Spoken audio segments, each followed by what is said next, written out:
Good morning mga loves! Sumaon na ni mga loves akong giingon na mangga. Oh, di ba? So nag-harvest mig mangga karon mga loves.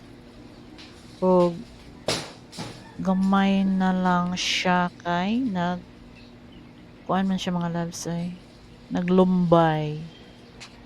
Na bang nang lumbay mga loves pa sa Cebuano ana is na anang mga bag-ong dahon nanubo. So naglumbay muna siya mga loves. Sakto ba? Nagbuot-buot. Pagbuot-buot ya. Bitaw. So mao na ni mga loves mangga mangga kos.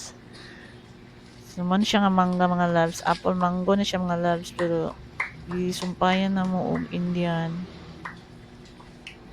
Wala na nito nga ang apple mga loves na masugo na siya. Ang habang apple ani mga loves ay nawala. Iba yung tumubo.